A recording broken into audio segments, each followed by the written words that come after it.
Hi, I'm back again. This is a frame from what I call my number one site. This is a site that was about the size of a football field and had 2 or 3 fire pits in it. This is kind of what got me going here. This point right there is the very first one I found. It's a Pinto. Perfect point. That's one that got me going. I divided this site with 2 frames, one being other materials, and the other frame, which I'll get to, is obsidian. But I want to kind of get as close as I can on some of these points here. The little green desert side notch is just absolutely G10, perfect. The one to the left of it, don't think you can see it, but it's serrated all the way up. Another G10. Here's some points over here that anywhere from the Pinto style, side notch, kind of a stemmed point. This one, you can see the pop mark in it. It was actually broken. I keep all the broken parts and put them in here, and then if I happen to find the other side, I can match them up. That's one that we put together. So you'll see in my collection that I do keep the broken points in there, just in case. I do plow up some bone things, bone items. If they hit the air for very long, they disintegrate. My rule of thumb is, and I was given this by a friend of mine, that put them in baby oil and soak them for 3 days, and it will put them back together. This one I let the university take a picture of. There he is right there. Move it up a little bit. This is a river otter baculum. For those who don't know the university's term, this is a river otter's dick. And they polished it. You can kind of see. Don't know what they had it for, if it's in a shaman's bundle or something like that. Here's 2 parts to a awl. Another real nice awl, a bird bone tube bead. Don't know if you can see this one. This is a black that has tally marks on it. When I found this one, it was pure white and ready to fall apart. I soaked it in the oil. That's what it turned out to be.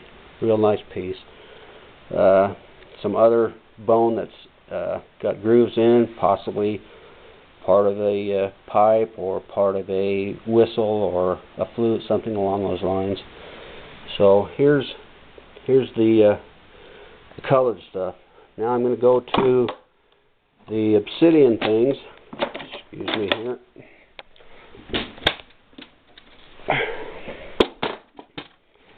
Here's the obsidian points off of that same site. These little guys fall around. A lot of real small desert side notch stemmed points. Again, Pinto. Pinto is about 3000 BC. Elko side notch, corner notch. There's another Pinto here. That green one I showed you in that case. Here's 2 bases that are real excellent pieces. I think it's made by the same fellow, found in the same area. Some other points. Scan back out of that, and now I'm going to move on to this site. Is one that was down where I find all the grindstones. It's up by the pond. It's the highest point in that area. Not really a lot of points that I thought would be there, but again, I'm finding corner notch, Pinto. Here's a real fine, except a fine clear corner notch. Some gravers right here. I'm going to turn this a little bit. Some gravers right there. The real fine needle point. There's a back of a knife. Found this one. It's got a clean break on it. Hope to find the tip of that someday. Scanning out at a lot of this stuff. There again, some of them are, what are they? but just kind of a variety of parts and pieces. Now I'm going to come over and try and get some other parts here. I've got to move them out of this light. Bear with me.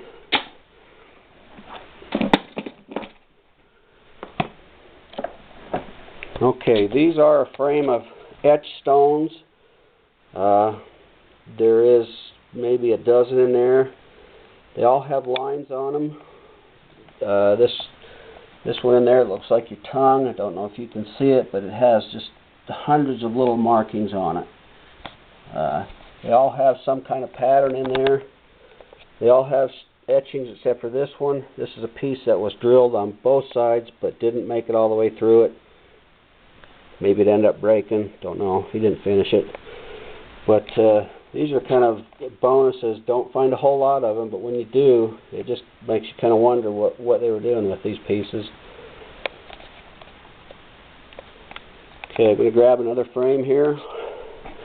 For a long time, this was one of my, excuse me, get this one out of your road. This was one of my very best finds. If you look closely, it's a Cody knife right there. Cody knives were common in the Dakotas, Wyoming, Montana, but really not in Utah. This is a perfect one. Had the University of Utah look at it. It was 1 out of 5 that they at that time knew about. This was the only one that was perfect.